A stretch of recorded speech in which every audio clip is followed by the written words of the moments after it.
Hi, I'm Ginger. I'm here with Roy Foster, candidate for Lansing School Board. Roy, what's your motivation for seeking office? Yeah, so I have three children that are still attending Lansing schools. I have one, my oldest daughter, who's a freshman now at Coastal Carolina. So she just wrapped up her academic career at Lansing. And so I've always well, this is my third time running for the seat. And my motivation has always been um, to really use my leadership experience and skills to help create a more stable district financially. We've got a lot of challenges when it comes to our budget and the discipline around our budget. And I think that is starting to really trickle down and negatively affect our families now.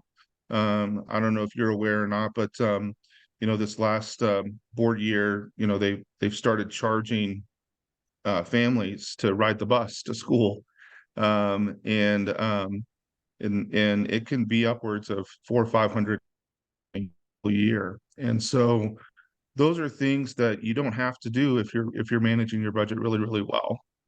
And then I think there's also some things that have actually been improving, but could still use a lot of focus, which is the ability to really balance the continuity of learning across the spectrum of learning levels in our district. And so I talk a lot about, I have out of my four children, I really have all kinds of different learners, right? I have a couple of students who really excel, and we need to find pathways for them to really push and continue to take advantage of their talents and skills in terms of their learning abilities.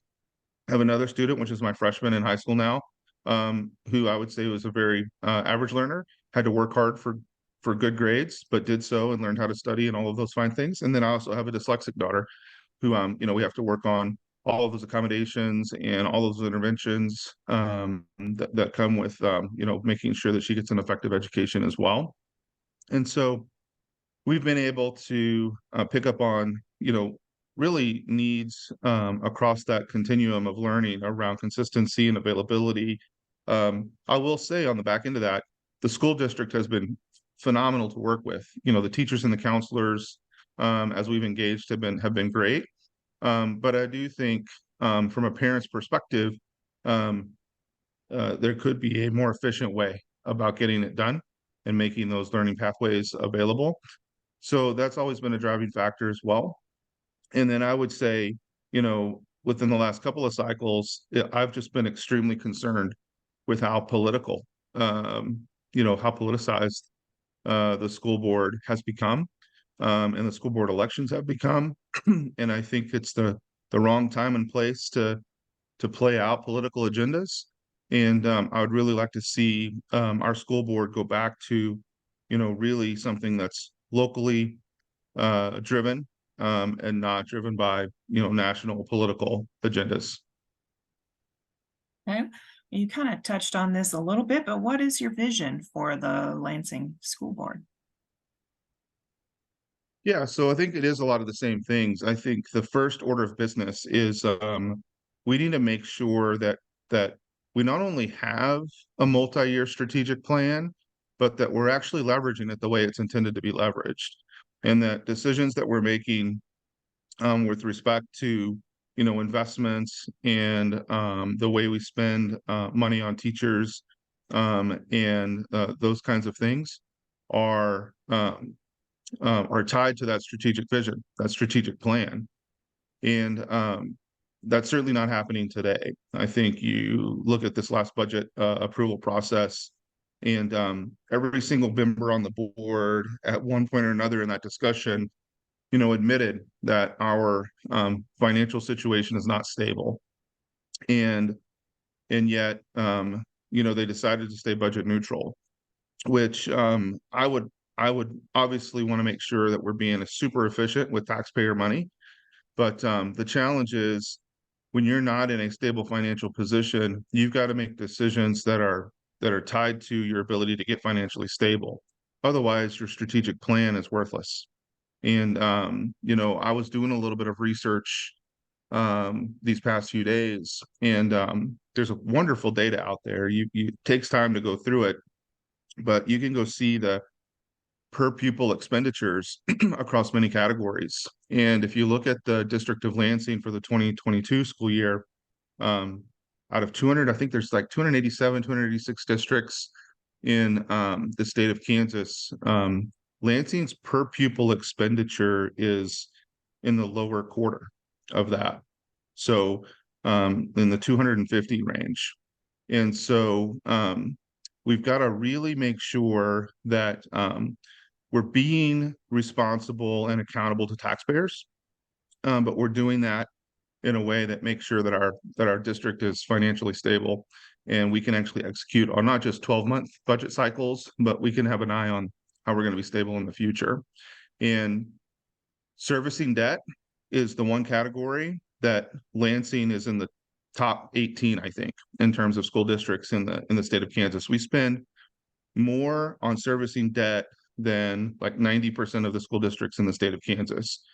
And we can't continue to go and issue bonds and service more debt, especially with interest rates where they are these days, and expect we're going to be able to spend that money on students and teachers. So I think in a nutshell, the vision is, we need a strategic plan that we all agree to, that we're all in alignment with, that we've got discipline around executing towards, and that we're not letting politics, dictate, decisions that hurt us in the long run. Okay. Tell us about your record of community involvement. Yeah, so I would say my community involvement has really revolved around my children and their activities. And so, gosh, I don't know how long it's been now. 15, 16 years ago, when my oldest daughter first started playing youth sports, um, I was one of those parents where I got the call that said, "Hey, if if you don't coach, I don't know if we're going to be able to field the team." And so I got drawn in, started youth coaching, and I've been doing that ever since. Somewhere along the way, I actually was a member of the Parks and Rec Board advisory board for Lansing, so did that for many years.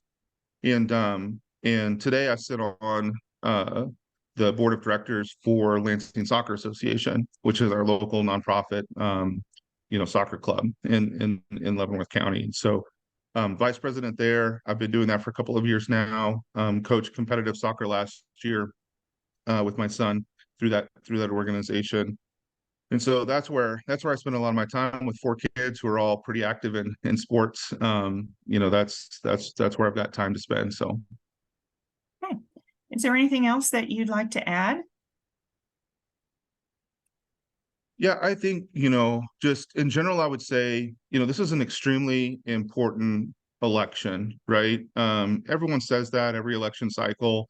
And I think there's always some truth to that, right? Because, elections make a difference. And I would say they make a bigger difference the closer to home that the elections are, right? So these are people that are making decisions on um, things that are going to impact, your everyday life, right? So the experience that your kids have at school, the stability of the teaching staff that you have at school, and all of that is something that you're going to wake up every day and live with one way or another. And so voter turnout is key, I think. And I would just encourage everyone. I know it takes time, and not all, it's time is hard to come by these days.